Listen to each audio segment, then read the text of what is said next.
Claro.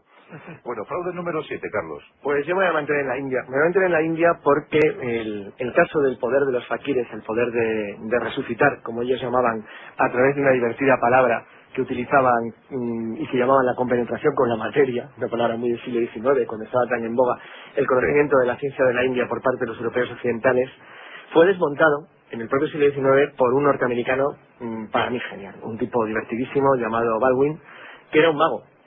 Baldwin era un prestidigitador. Él, la verdad es que estaba muy interesado. Los americanos del siglo XIX eran unos tipos muy interesantes porque estaban totalmente fuera del mundo de la época.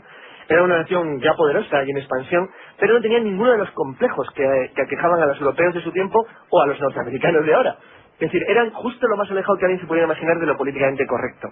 Pero la verdad es que, dada la inventiva que tenían y moviéndose una sociedad muy dinámica, descubrieron, bueno, aparte de una inventiva extraordinaria, que era que los condujo a ser lo que hacían en el siglo XIX, tenían además una enorme capacidad para enfrentarse a los problemas que la ciencia o la fuerza social, que en este caso tenían, por ejemplo, los que defendían el hecho de que los hindúes tenían una especie de poderes, pues bueno, tenían una enorme facilidad para no hacer caso y desmontarlo con toda tranquilidad. Baldwin, sin embargo, como un investigador y científico, estaba muy interesado en los fenómenos que hacían los fakires en la India, hasta el extremo de que no tenía ningún perjuicio en contra. Yo lo que quería comprobar era si era verdad o era falso. Como buen mago y prestidigitador, él estaba especialmente interesado en la capacidad que tenían los fakires de ser enterrados y al poco tiempo de ser enterrados no solamente no morir por asfixia, sino aparecer en nada más y menos que unos pocos segundos detrás de la persona que había ordenado su entierro en algún punto indeterminado del campo. Bueno, esto le fascinó de tal manera que pasó luego a la historia como el Mahatma Blanco, porque es como se hacía pasar, dado que él decía que quería conectar con los poderes que tenían las civilizaciones de la antigua India y que conocían como compenetración de la materia a través de la meditación, etcétera, pues tomó contacto con un montón de fakires hindúes a los que les pidió información sobre cómo alcanzaba su técnica. Por supuesto, los fakires le contaban que para un occidental eso era muy difícil, porque se trataba obviamente del conocimiento de ciencias ancestrales y fenómenos de las fuerzas ocultas y naturales que los europeos no podían conseguir, y mucho menos un norteamericano.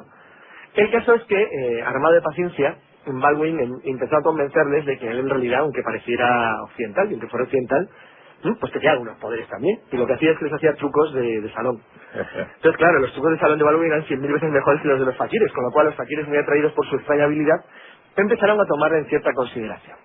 Pero claro, eso le permitió llegar hasta un extremo. El problema era, ¿cómo era posible, porque él fue testigo de varios casos, que acompañando a fakires al campo, de repente los acompañantes abrieran una fosa, enterraran al fakir, le cubrieran de tierra, y solamente en unos minutos el fakir apareciera a su espalda?